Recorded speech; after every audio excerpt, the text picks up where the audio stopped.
ಒಬ್ಬ ಬೇಂದ್ರೆಯಿಂದ ತಪ್ಪಿಸ್ಕೊಂಡಂಥ ಎಸ್ಕೇಪಿಸ್ಟ್ ಅಂತ ಕರಿತೀನಿ. ನಾರಾಯಣ ಅವರೊಂದು ಮಾತನ್ನು ಹೇಳ್ತಾ ಇದ್ರು ಮೇಷ್ಟ್ರ ಬಗ್ಗೆ. ಮೇಷ್ಟ್ರು ಎಲ್ಲರನ್ನ ಹಾಗೆ ತಾನು ಒಳಗೊಳ್ಳುವ ಒಂದು ಪ್ರಜ್ಞೆಯಾಗಿ ಹೇಗೆ ಕನ್ನಡದಲ್ಲಿ ಒಂದು ಹೊಸ ಸಂವೇದನೆಯನ್ನು ಬೆಳೆಸಿದರು ಅಂತ. ನನಗೆ JS ಶಿವರುದ್ರಪ್ಪನವರು ಬಹಳ ನಮ್ಮೆಲ್ಲರ ಒಂದು ಸಾಹಿತ್ಯಿಕ ಪ್ರಜ್ಞೆಯ ಮಾದರಿಯಾಗಿ ಹೇಗೆ ಕಾಣಿಸ್ತಾರೆ ಅಂತಂದರೆ, ಅದಕ್ಕೆ ಒಂದೇ ಒಂದು ಪರಿಕಲ್ಪನೆಯ ಪರಿಭಾಷೆಯಲ್ಲಿ ಹೇಳೋದಾದರೆ ಅವರೊಬ್ಬ ಗ್ರೇಟ್ ಎಸ್ಕೇಪಿಸ್ಟ್ ಅಂತ ಕರಿತೇನೆ ನಾನು.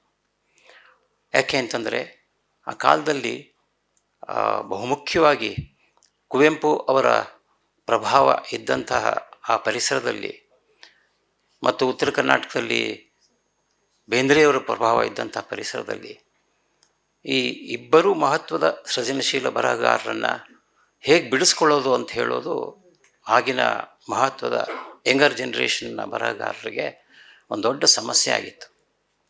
ಆ ಸಮಸ್ಯೆಯನ್ನು ದಕ್ಷಿಣದಲ್ಲಿ ಮೊಟ್ಟ ಮೊದಲಿಗೆ ಹಾಗೆ ಪರಿಹರಿಸ್ಕೊಂಡವರು ಅಂತಂತಂದರೆ ಶಿವರುದ್ರಪ್ಪನವರು ಅಂತ ನಾನು ತಿಳಿದ್ದೇನೆ. ಯಾಕೆಂತಂದರೆ ಯಾವುದೇ ಒಬ್ಬ ಸೃಜನಶೀಲ ಬರಹಗಾರ ಹಾಗೆ ಒಂದು ದೊಡ್ಡದೊಂದು ಸೃಜನಶೀಲ ಪ್ರಭಾವವನ್ನು ತಪ್ಪಿಸ್ಕೊಂಡು ಬರೆಯೋದು ಅನ್ನೋದಂತೂ ಬಹಳ ದೊಡ್ಡ ಮಹತ್ವದ ಒಂದು ಪ್ರಯಾಸದ ಕೆಲಸ ಮತ್ತು ಅದೊಂದು ಚಾಲೆಂಜಿಂಗ್ ಸವಾಲಿನ ಕೆಲಸ.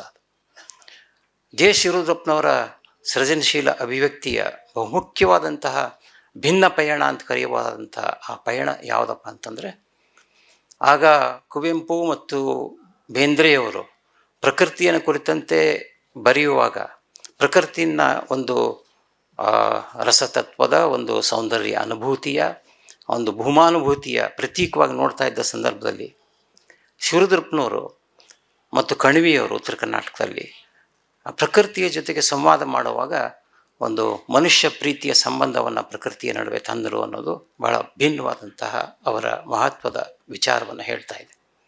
ಪ್ರಕೃತಿಯ ಜೊತೆಗೆ ಬರೆದ ಬಹುಮುಖ್ಯ ಕವನಗಳಲ್ಲಿ ಶಿವರುದ್ರಪ್ಪನವರು ಮನುಷ್ಯ ಪ್ರೀತಿ ಮತ್ತು ಪ್ರಕೃತಿ ಈ ಸಂಬಂಧವನ್ನು ಕುರಿತು ಮಾತನಾಡ್ತಾರೆ.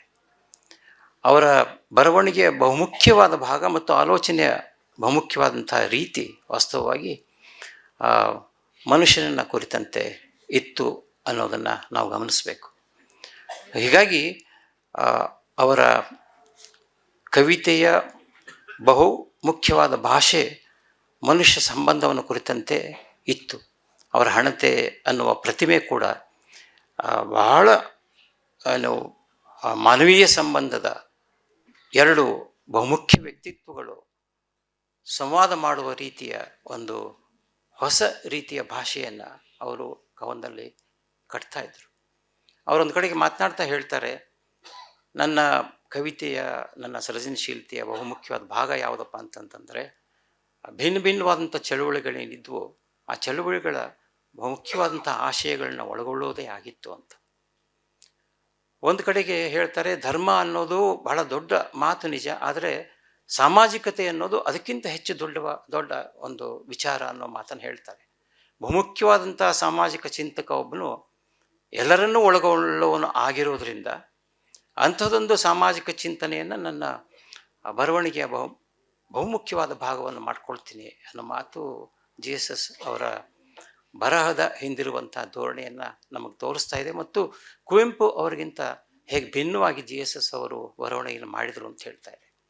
ಅದು ಅವರ ಸೃಜನಶೀಲ ಭಾಷೆ ಮಾತ್ರ ಆಗಿತ್ತು ಅಂತಲ್ಲ, ಅವರ ವಿಮರ್ಶಾ ವಿವೇಕದಲ್ಲಿಯೂ ಕೂಡ ಕುವೆಂಪು ಅವರಿಗಿಂತ ಭಿನ್ನವಾದಂಥ ಆಲೋಚನೆಯನ್ನು JSS ಹೇಗೆ ಮಾಡಿದ್ರು ಅನ್ನೋದನ್ನು ಗಮನಿಸಿದರೆ ಆ ವಿಚಾರ ಇನ್ನಷ್ಟು ಸ್ಪಷ್ಟ ಆಗ್ತದೆ ಅಂತ ನಾನು ಭಾವಿಸ್ತೇನೆ. ನಾರಾಯಣ ಮೇಷ್ಟ್ರು ಅದನ್ನು ಸೂಕ್ಷ್ಮವಾಗಿ ಹೇಳ್ತಾ ಇದ್ರು. ಪಾಶ್ಚಿಮಾತ್ಯ ಚಿಂತನೆಯ ವಿವೇಕವನ್ನು ಕನ್ನಡದ ಮೇಷ್ಟ್ರುಗಳಿಗೆ, ಕನ್ನಡದ ವಿದ್ಯಾರ್ಥಿಗಳಿಗೆ ಮೊಟ್ಟ ಮೊದಲನೇದಾಗಿ ಬೋಧಿಸಿದಂತಹ ಒಂದು ಅಧ್ಯಯನ ಕೇಂದ್ರ ಯಾವುದಾದ್ರು ಇತ್ತು ಅಂತಂದರೆ ಅದು ಬೆಂಗಳೂರು ವಿಶ್ವವಿದ್ಯಾಲಯದ ಕನ್ನಡ ಅಧ್ಯಯನ ಕೇಂದ್ರ.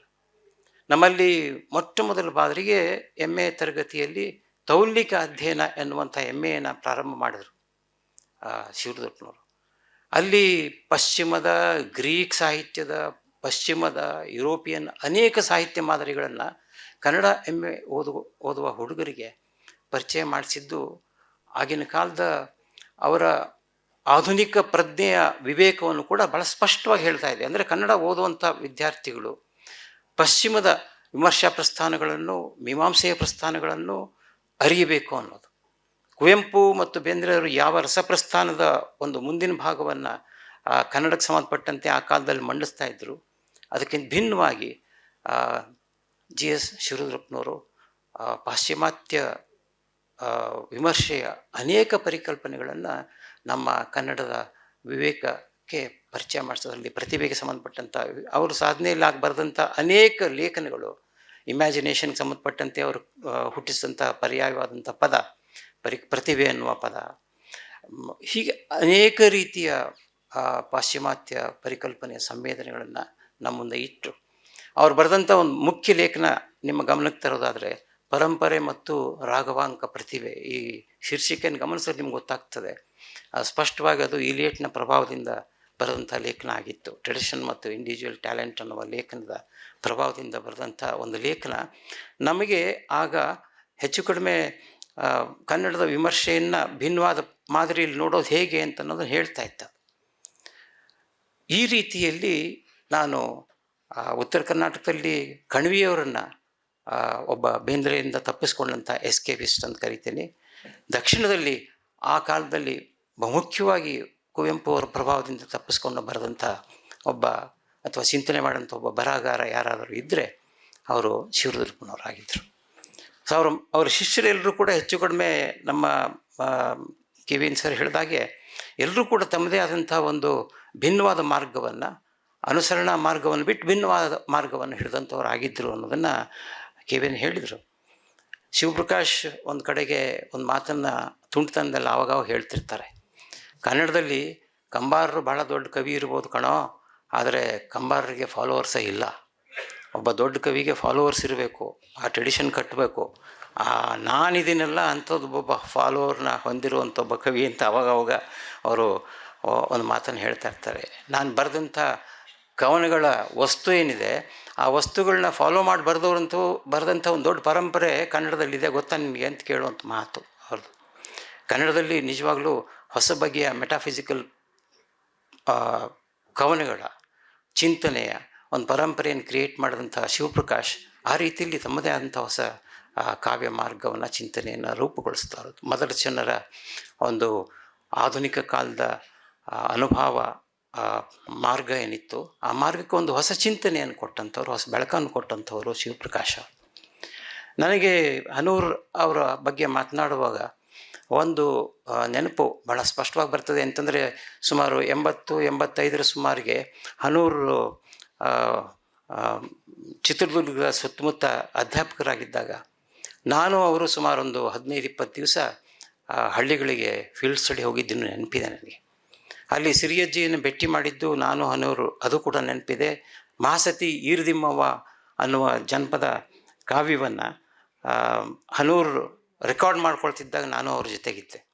ನಾನು ಸತಿ ಆಚರಣೆಯ ಪುಸ್ತಕವನ್ನು ತಂದಾಗ ಸತಿ ವೀರದಮ್ಯವನ ಆ ಮೌಖಿಕ ಕಾವ್ಯವನ್ನು ಹನೂರ್ ಅವರು ನನಗೆ ಪ್ರಕಟಿಸ್ಕೊಳ್ಳೋಕ್ಕೆ ಏನು ಆಜ್ಞೆಯನ್ನು ಕೊಟ್ಟರು ಅಂತ ಕಾಣಿಸ್ತದೆ, ಪರ್ಮಿಷನ್ ಕೊಟ್ಟರು ಹನೂರ್ ಅವರ ಮುಖ್ಯ ಪ್ರತಿಭೆ ವಾಸ್ತವವಾಗಿ ನಮ್ಮ ಕಾಲದಲ್ಲಿ, ಆಧುನಿಕ ಕಾಲದಲ್ಲಿ ಕಂಬಾರರ ನಂತರ ಆ ರೀತಿಯಲ್ಲಿ ಸಮುದಾಯ ಪ್ರಜ್ಞೆಯನ್ನು, ಹಾಗೆ ಒಬ್ಬ ಸೃಜನಶೀಲ ಬರಹಗಾರರ ಒಳಗೊಳ್ಳುವುದು ಹೇಗೆ ಅನ್ನೋ ಪ್ರಶ್ನೆಯನ್ನು ಕಂಬಾರರು ನವ್ಯ ಸಂದರ್ಭದಲ್ಲಿ ಮುಖ್ಯವಾಗಿ ಹೊಸ ಭಾಷೆಯಾಗಿ ಹೇಗೆ ಕಟ್ಟಿದ್ರು, ಅದೇ ರೀತಿಯಲ್ಲಿ ಹನೂರು ಕನ್ನಡದ ಹೊಸ ಕಾಲದ ಸಂದರ್ಭದ ಬರಹಗಾರರಾಗಿ ಹೊಸ ರೀತಿಯ ಮೌಖಿಕ ಬರಹದ ಅನ್ವೇಷಣೆಯನ್ನು ಮಾಡ್ತಿರುವಂಥ ಒಬ್ಬ ಮಹತ್ವದ ಬರಹಗಾರರನ್ನು ಕಾಣಿಸ್ತಾರೆ. ಅವರ ಕಾದಂಬರಿಗಳಿದ್ದಿರ್ಬೋದು, ಅವರು ಸಂಪಾದಿಸಿದ ಜನಪದ ಕಾವ್ಯ ಪರಂಪರೆ ಇದ್ದಿರ್ಬೋದು, ಅವರ ಕಥೆಗಳಿದ್ದಿರ್ಬೋದು, ಅಲ್ಲಿ ಎಲ್ಲವೂ ಕೂಡ ಒಂದು ಸಮುದಾಯ ಕೇಂದ್ರಿತವಾದಂತಹ ಒಂದು ಸಂವೇದನೆ, ಒಂದು ಚಿಂತನೆ ಭಾಳ ಸ್ಪಷ್ಟವಾಗಿ ಇದೆ ಅನ್ನೋ ಕಾರಣಕ್ಕಾಗಿ ನಮ್ಮ ನಡುವಿನ ಒಬ್ಬ ವಿಶಿಷ್ಟ ಬರಹಗಾರ ಹನೂರ್. ವಿನಯ ಒಕ್ಕುಂದವರು ಕೂಡ ಅವರ ಕಾವ್ಯ ಮತ್ತು ಅವರ ವಿಮರ್ಶೆಯ ಬರವಣಿಗೆಯಲ್ಲಿ ಹೊಸ ಬಗೆಯಂಥ ಚಿಂತನೆಯನ್ನು, ಹೊಸ ಬಗೆಯ ಆಲೋಚನೆಯನ್ನು ಸ್ತ್ರೀ ಸಂವೇದನೆ ಹಿನ್ನೆಲೆಯಲ್ಲಿ ಯೋಚನೆ ಮಾಡ್ತಿರುವಂಥ ಅತ್ಯಂತ ಪ್ರಮುಖ ಬರಹಗಾರ್ತಿ. ಈ ಮೂವರೂ ಕೂಡ ಕಟ್ಕೊಂಡಿರುವಂಥ ಬರಹದ ದಾರಿ ಒಂದು ಬಗೆಯಲ್ಲಿ ಯಾವ ಒಂದು ಎಸ್ಕೇಪ್ ಆಗುವಂಥ ಒಂದು ವಿನ್ಯಾಸವನ್ನು GSS ಅವರು ಕಟ್ಟಿದ್ರು, ಅದೇ ಬಗೆಯ ಮಾದರಿಯನ್ನು ಭಾಳ ಕಷ್ಟಪಟ್ಟು ಒರಿಜಿನಲ್ ಆದಂಥ ಭಾಷೆಯನ್ನು ಕನ್ನಡಕ್ಕೆ ಕೊಡಲಿಕ್ಕೆ ಪ್ರಯತ್ನಪಟ್ಟಂಥ ಈ ಮೂವರಿಗೂ ಕೂಡ GSS ವಿಶ್ವಸ್ತ ಮಂಡಳಿಯ ಪರವಾಗಿ ನಾವು ಕೊಟ್ಟಿರೋದು ಈ ಮಂಡಳಿಗೆ ಒಂದು ಗೌರವ ಅಂತಲೇ ನಾನು ಭಾವಿಸ್ತೀನಿ. ಹೀಗಾಗಿ ಅವರ ಮೂವರಿಗೂ ಕೂಡ ವಿಶ್ವಸ್ತ ಮಂಡಳಿಯ ಪರವಾಗಿ ನನ್ನ ಅಭಿನಂದನೆಗಳು ಸಲ್ಲಿಸಿ ನನ್ನ ಕೆಲವು ಮಾತುಗಳು ಮುಗಿಸ್ತೀನಿ. ನಮಸ್ಕಾರ.